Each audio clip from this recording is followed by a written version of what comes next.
She told me, I'll wear what I want, text who I want, and go out with whoever I want. If you don't like it, leave. So I nodded, packed my bag, and left before she even finished getting ready. When she came stumbling in at sunrise, she finally noticed the empty closet and the message I left on her pillow. You got what you asked for.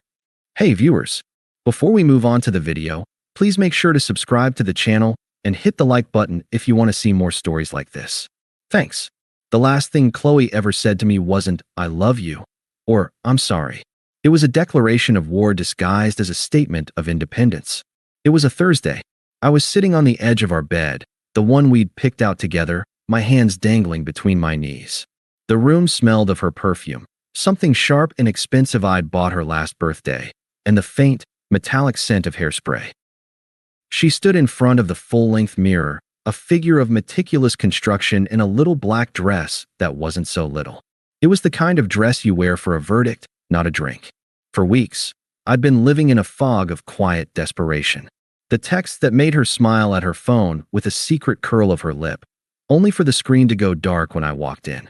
The girls' nights that started at 8 p.m. and ended with a 4 a.m. stumble. The smell of another bar, another man's cigarette smoke clinging to her jacket. The new name, Mark from the gym, sprinkled into her conversations with a casual frequency that felt like drips of acid. I tried to talk about it last week. Gently, I thought. You seem distant lately. Is everything okay? She'd sighed, a long-suffering sound that instantly made me feel small. God, not this again. I'm just living my life, Alex. Do I need to file an itinerary with you? So I'd swallowed it, like I always did. But tonight, seeing her put on that dress, the one she'd once said was for a very, very special occasion, for a random Thursday out with Jess and Sarah, something in me finally cracked open. Not with a roar, but with a silent, terminal shatter. Chloe, I said, my voice unnervingly calm even to my own ears. Where are you going tonight? She met my eyes in the mirror, her gaze cool and appraising as she applied a final coat of blood-red lipstick. Out with the girls. I told you, you're wearing the anniversary dress. It's my dress.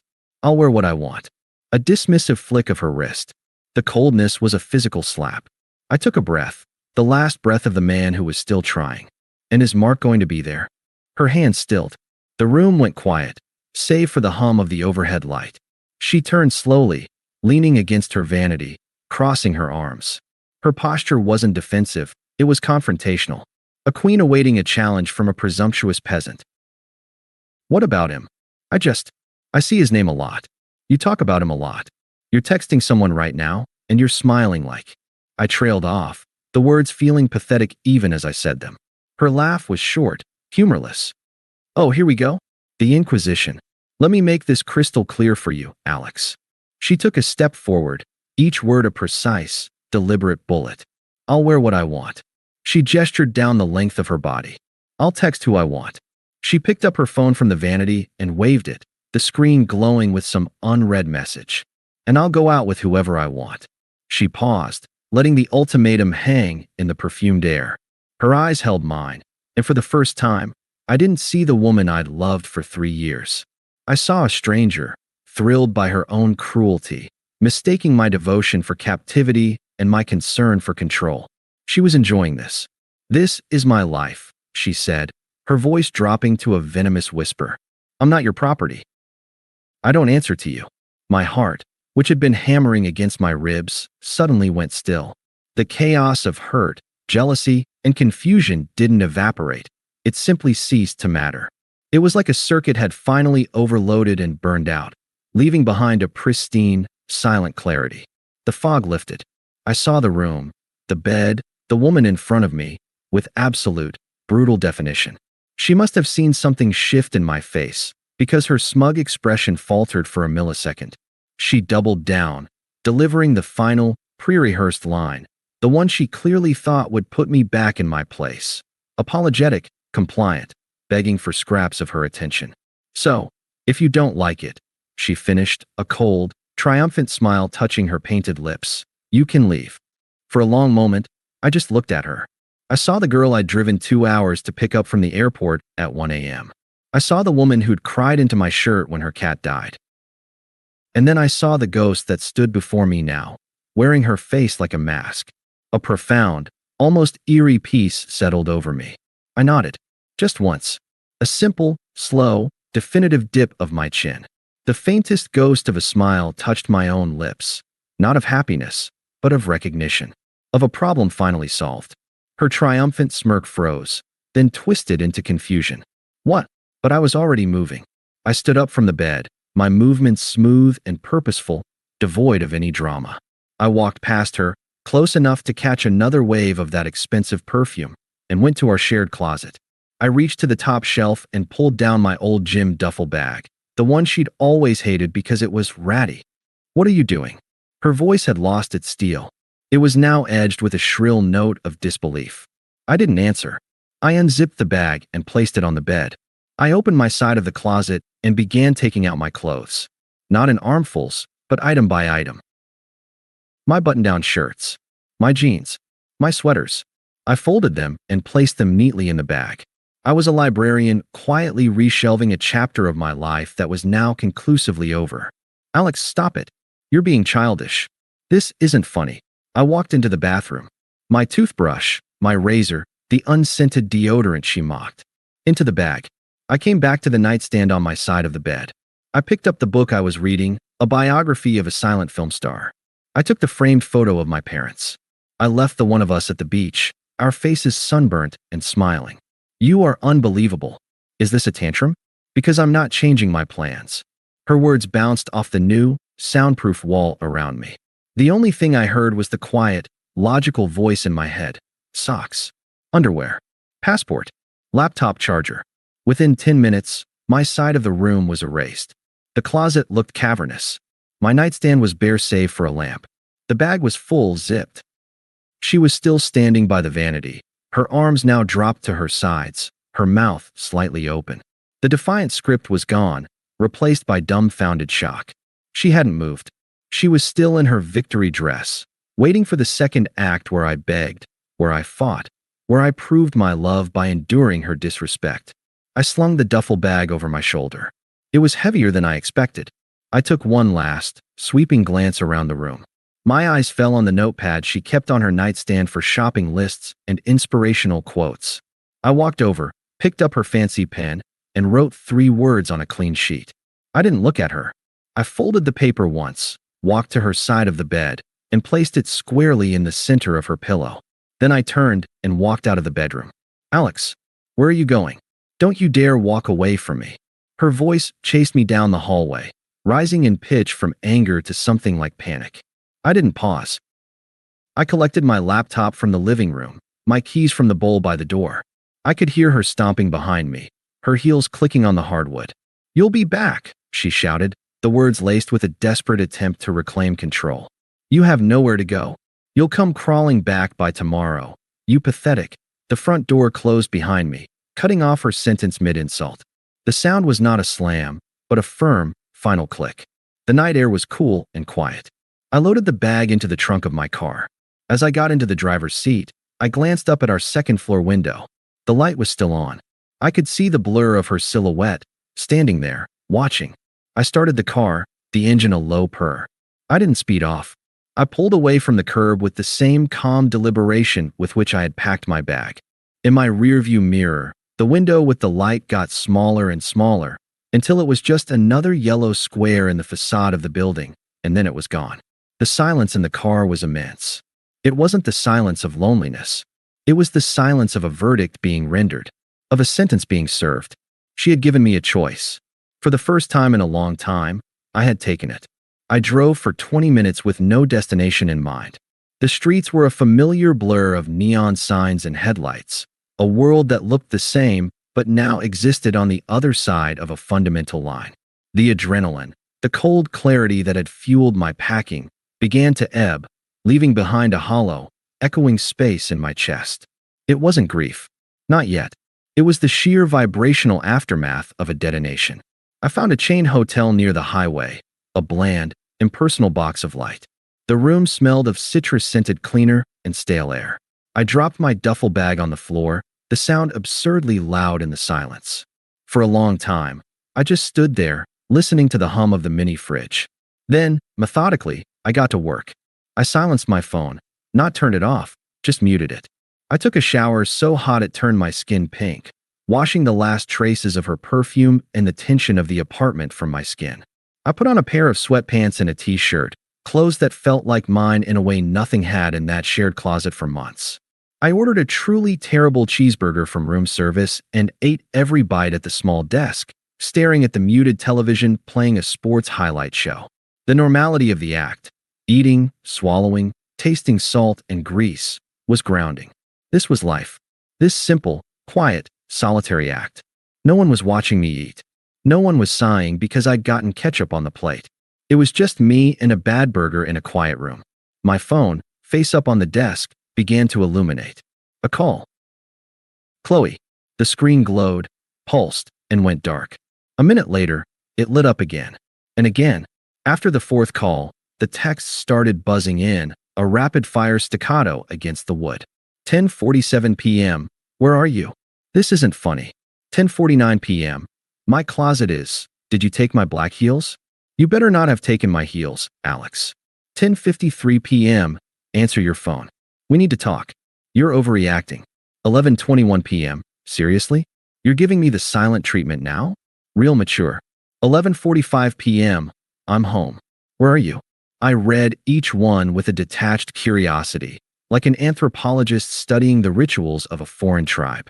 The concern wasn't for me, for us. It was for her disrupted evening, for her missing shoes. The epicenter of her crisis was her closet, not her relationship. I took another bite of my burger. The phone lit up with a final call at 3:17 a.m. I imagined her stumbling in, the adrenaline of the night gone, replaced by liquor and dawning reality. She probably saw the note then.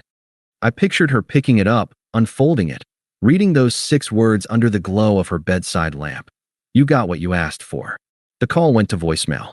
I didn't listen to it then. I finally slept, a deep, dreamless sleep of utter exhaustion, not on my half of our bed, but in the exact center of a king-sized hotel mattress. The next morning, in the cold, practical light of day, I listened to the voicemail. Her voice was slurry, thick with tears and something else, maybe Cabernet. Alex. God. The closet is so empty. You really left? You left? After everything? I didn't mean. Come home. We need to talk. Please. Just come home. I'm sorry you misunderstood. Just come home and we'll fix it. The tone was all wrong. It wasn't the remorse of someone who had wielded cruelty like a knife. It was the baffled whine of a child who'd broken a toy and was shocked it wouldn't magically reassemble itself. I'm sorry you misunderstood. Not I'm sorry I said it. Not I'm sorry I meant it. I deleted the voicemail. I blocked her number. The following week was a study in surreal logistics. I used my savings to put a deposit on a small, furnished studio apartment across town. It had a view of a brick wall and the distant sound of a train, but it was mine. I gave my notice at our shared apartment complex, citing the end of a cohabitation agreement, and paid my half of the final month's rent to avoid any legal drama. I contacted the internet and utility companies and had my name removed from the accounts. It was administrative euthanasia, killing off the shared life, item by item. I allowed myself one lapse. 1 week, morbid moment of curiosity. I unblocked her number just long enough to see a torrent of missed calls and texts that had stacked up, then opened her Instagram. The night I left, she'd posted a blurry, crowded shot of a cocktail, her nails, that blood-red shade, wrapped around the glass. The caption, living my best life. Hashtag free, hashtag no negativity, hashtag good vibes only. The comments from her inner circle were a chorus of fire emojis and "YS Queen" from Jess and Sarah. The posts over the next few days told a subtler story. A quote graphic about storms before peace. A selfie where her smile didn't reach her eyes. Captioned, learning to be my own rock. Then, 5 days after I left, a new face appeared. Mark. A gym selfie of the two of them, her cheek pressed against his shoulder, his bicep flexing near her face. His expression was a smirk. Hers was triumphant, but her eyes looked frantic, like someone clinging to a life raft. The caption, when you upgrade to first class. Airplane, I felt nothing. Not jealousy, not anger. Just a faint, clinical pity. She'd traded a committed, if taken for granted, Connection for the flashy approval of a man who clearly viewed her as a trophy to be posed with. I took a screenshot, not for revenge, but as a receipt, a final piece of evidence. Then I blocked her on every platform I could think of. The silence that followed was the most valuable thing I'd ever owned. 3 weeks into my new, quiet existence, my phone rang with an unknown number. I'd just gotten back from a run, my new routine, the rhythmic pounding of pavement, a therapy I'd never needed before. I answered, breath still heavy. Alex? Oh my God, you answered. It was Lisa, Chloe's most toxically loyal friend. Her voice was a theatrical whisper. Lisa. I took a sip of water. Look, I know I shouldn't be calling, but I'm worried about her. I'm worried about you guys. This is crazy. There is no you guys, Lisa. Don't be like that, she chided, as if I were a petulant teen. She's a mess, Alex. A total disaster. You need to call her. I remained silent, letting the pressure of the silence build on her end. She barreled on. That Mark guy? Total. Fucking. User. He ghosted her. Like, completely. After, you know. She lowered her voice further. After he got what he wanted. She showed up at his place, and some other girl answered the door. Can you imagine the humiliation? I could. Vividly. I said nothing. And her friends from that night you left? The ones she went out with? They've totally ditched her. Said she was being too dramatic, too clingy. Can you believe that? Lisa's tone suggested I should be outraged on Chloe's behalf. I wasn't. I understood it perfectly. Chloe had mistaken the applause of an audience for the loyalty of friends. She's a wreck at work, Lisa continued, gossip now fueling her more than concern. She got written up last week for missing a deadline and then crying in a meeting when her boss called her on it. She just sits in the apartment, crying and watching those sad movies. It's pathetic. The word hung in the air. Pathetic. Even her advocate couldn't avoid it. She just keeps saying she made a huge mistake, that you were right about everything, that she was stupid. She needs you, Alex. You were always the stable one. You have to fix this. There it was. The core of it. Not I love you, I miss you. But you were the stable one. You have to fix this. I was not a partner to be loved. I was a function to be performed. A emotional janitor, hired to clean up the mess she was thrilled to make. Thanks for letting me know, Lisa, I said, my voice flat and polite, the voice of a customer service agent ending a call. There was a stunned pause. That's it. Thanks for letting me know. What is wrong with you? She's suffering. I appreciate the information. I repeated, the professional detachment in my tone absolute. Take care of yourself. I hung up before she could sputter a response. I immediately blocked the number. The invasion of my peace felt like a violation, but my resolve didn't crack. It hardened, turning to diamond. Later that night, the final piece of her public unraveling found me. A text from my old neighbor, Dave, a decent guy who'd always given me a sympathetic look when Chloe's voice would carry into the hallway. Hey man, hope you're good. Thought you should know. Saw a for rent sign go up in your old window today. Management might have finally had enough. Crazy. I thanked him and stared at the message. The apartment. Our apartment. The stage for her final performance. She was losing it. She couldn't afford it on her own, not with her lifestyle, not likely with a mark on her work record. She was being forced to abandon the set of our drama, the physical space where she'd felt powerful enough to issue her ultimatum. Karma wasn't a lightning bolt. It was a slow, inevitable tide, eroding the ground beneath her feet. It was the consequence of her own words, her own choices, playing out in the cold, hard currency of rent, friendship, and self-respect. She had wanted freedom from the constraints of my care. She was now drowning in the absolute, uncharted expanse of it. I powered down my phone. Outside my new studio window, the distant train whistle blew, a lonesome, steady sound. It sounded like movement, like leaving. I was already gone. The first contact was a breach in the dam. After Lisa's call, the attempts began in earnest, seeping through the digital walls I'd built. A new number texted me a week later. I knew it was her before I even read it. The cadence was a ghost in the machine. Unknown number. It's me. Please don't ignore this. I can't believe you just abandoned me like that. We built a life. We need to talk. I'm sorry you misunderstood what I meant. I was stressed. You know how I get. I stared at the message. I'm sorry you misunderstood. The non-apology anthem. It wasn't stress. It was truth, finally spoken aloud. I didn't block the number immediately. I let it sit, a dead fish in my inbox. My silence was the reply. 2 days later, another text. Unknown number. I miss you. I miss US. The apartment is so empty and quiet. It's awful. Remember our trip to Big Sur? We were so happy. We can be that again. Please, just talk to me. Nostalgia as a weapon. She was painting over the grim, final mural of our ending with a postcard from years ago. She wasn't remembering me. She was remembering a feeling, a service I had provided, the feeling of being adored without the burden of reciprocation. I deleted it. The voicemail came next, left at 11 p.m. on a Tuesday. Her voice was thick, wavering, a performance of shattered vulnerability. Alex, it's Chloe. I don't know what to do. Everything is falling apart. I had to give up the apartment. I'm staying with my cousin, and it's humiliating. Mark was a lie. Everyone was a lie. You were the only real thing. I was so stupid. I needed to feel wanted. And you were just always there. I took you for granted. I know that now. Please. Can we just go for coffee? Just talk. I'll do anything. I love you. I never stopped. The confession was almost impressive in its staggering self-absorption. You were just always there. A piece of furniture. I needed to feel wanted. So she sought the cheap, flashy one of a stranger, discarding the deep, steady one I'd offered. And the final, desperate, I love you.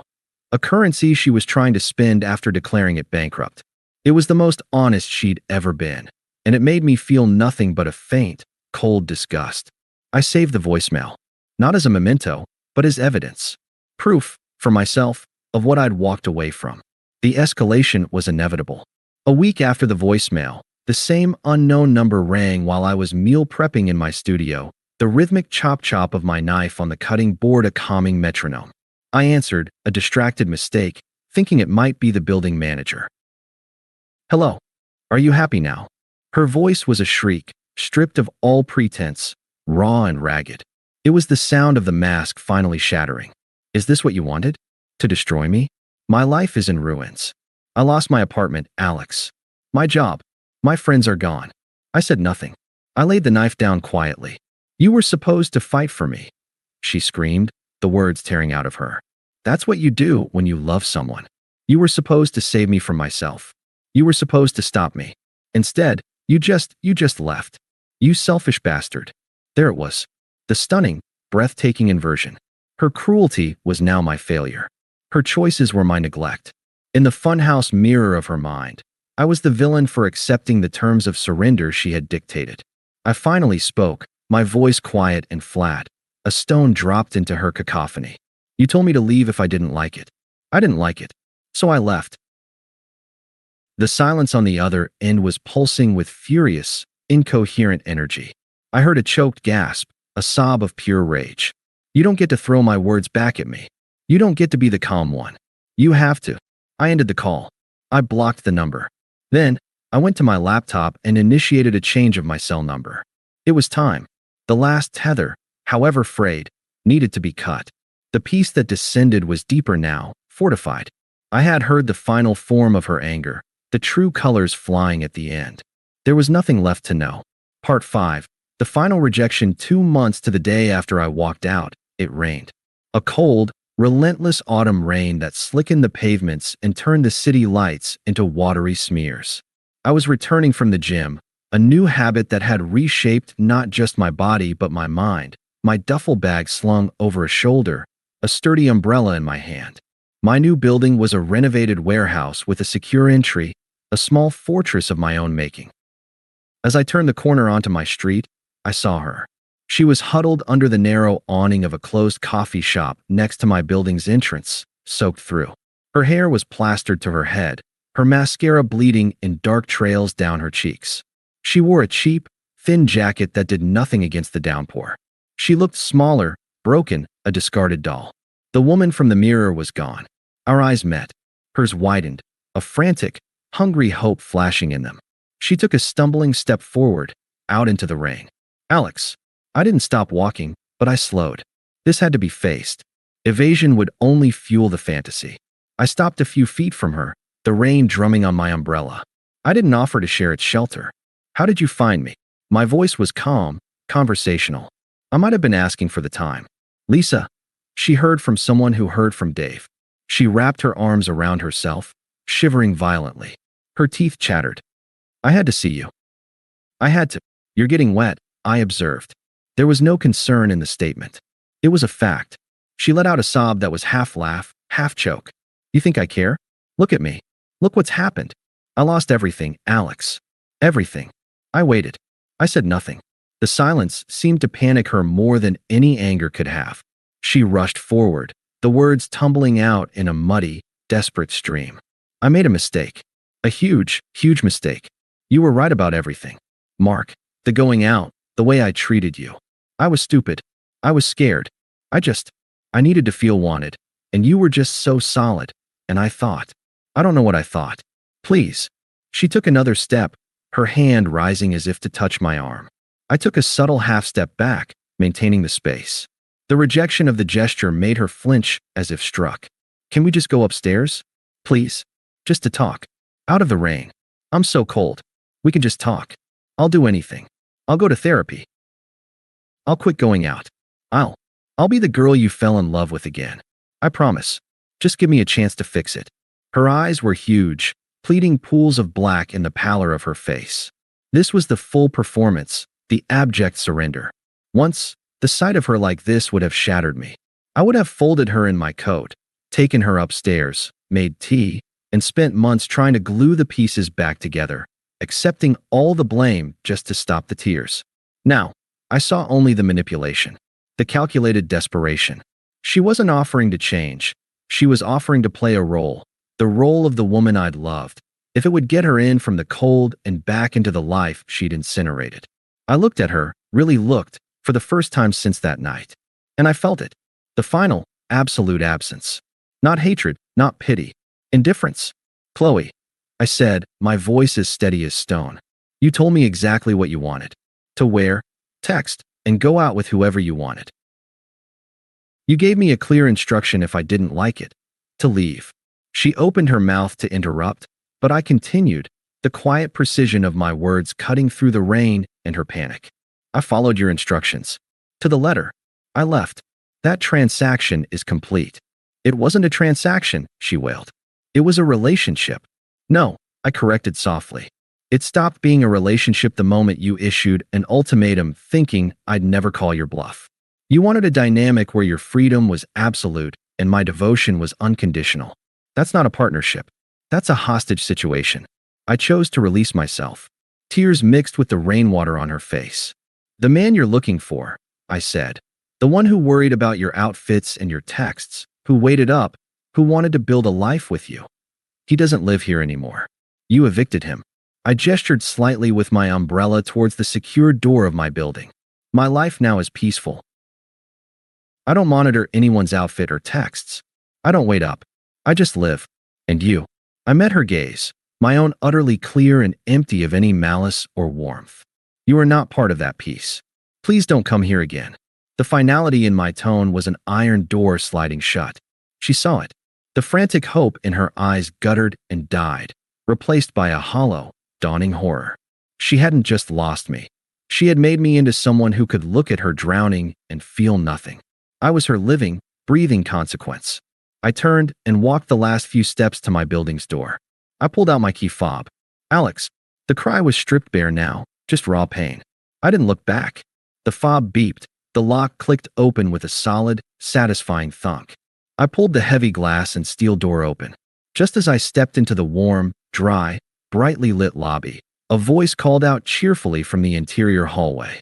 Hey, Alex. Brutal out there, huh? It was Maya, my neighbor from down the hall.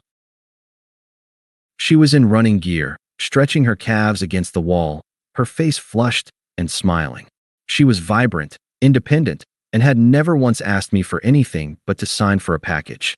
I turned to her, the door beginning to swing shut behind me, sealing off the sight of the rain-soaked figure on the street. A genuine, easy smile touched my lips for the first time in months. Tell me about it, I said, my voice warm and light, a world away from the calm cold outside. Still on for that hike Saturday if the weather clears? Absolutely. Can't wait, she grinned. The door clicked shut with a final, muffled seal.